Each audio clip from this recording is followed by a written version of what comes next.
Ladies and gentlemen, I want to stress one thing from the outset, because it's important and because I predict that our opponents will want to muddy the water.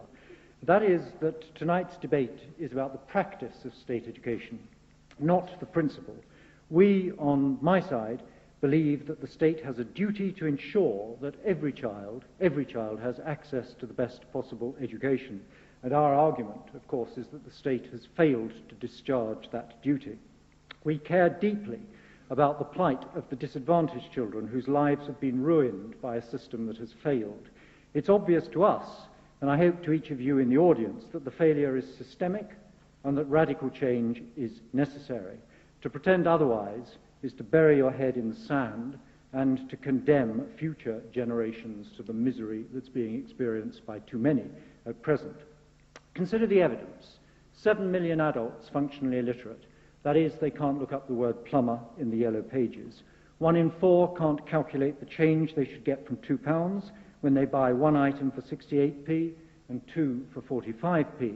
And in case any of you are feeling arithmetically challenged, the answer to that is 42p, I hope. Only half the 18 to 24-year-olds in a recent survey knew that the Battle of Britain took place in 1940. 11% thought that it was 1066, and that the troops involved were the cavalry. Yes, the teaching of literacy in primary schools has improved recently, but still we have 25%, 1/4 of 11-year-olds, entering secondary education, unable to read and write well enough to deal with the demands of the curriculum. And not surprisingly, that 25% go a long way to make up the 50,000 pupils that truant every day. 1 million, I believe, Tim, in your own ex-authority, Birmingham, in 1 year. 1 million pupils, days lost to truancy in one local education authority. Yes, too, GCSE and A-level results appear to improve each year, but endemic grade inflation, maladministration, and political interference have undermined confidence in the whole exam system. It's become obvious. David Burgess, Professor of Mathematics at Exeter University, said recently that a GCSE in maths tells you nothing. In 1988, the pass rate for maths, GCSE, was 48%. In 2001, it was 18%, 18%. Last year, it was 15%. 15%. And if anybody can argue, can persuade me that state education hasn't failed, when that is the pass rate, then it'll be a miracle. And even within this debased system of GCSE, thousands of young people leave without one GCSE to their name. 15,000 hours wasted in classrooms from 5 to 16, and they end up with not one qualification. Now, you can, of course, blame everyone and everything other than those responsible for the system, and the opposition no doubt will.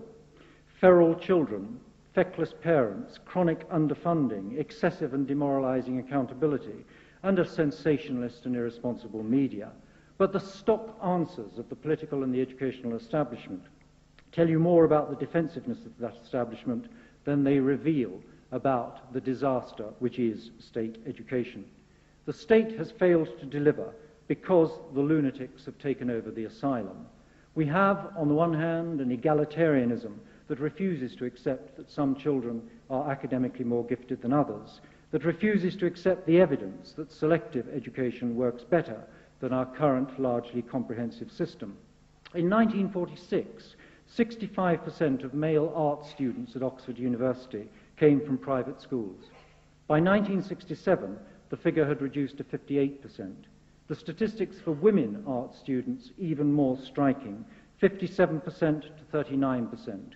Why? Because we had a national system of grammar schools. Academic achievement in Northern Ireland is some 10% better than the rest of the United Kingdom. Why? Because Northern Ireland just still has a system of selective education.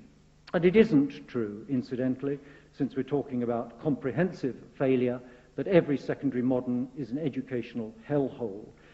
Something like a third of all pupils in secondary modern schools do better in English and maths than their equivalents in comprehensive schools.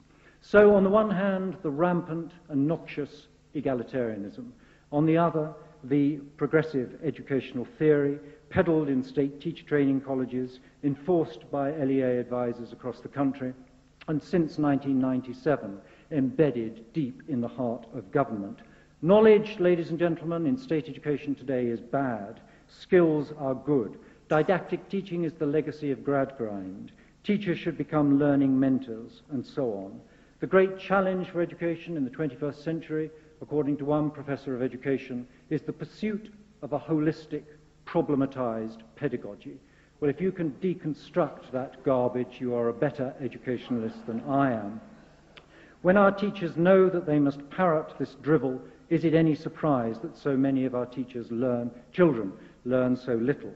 Is it any surprise that 60% of parents say that if they could afford the fees, they would send their children to private schools? The failure of state education is comprehensive.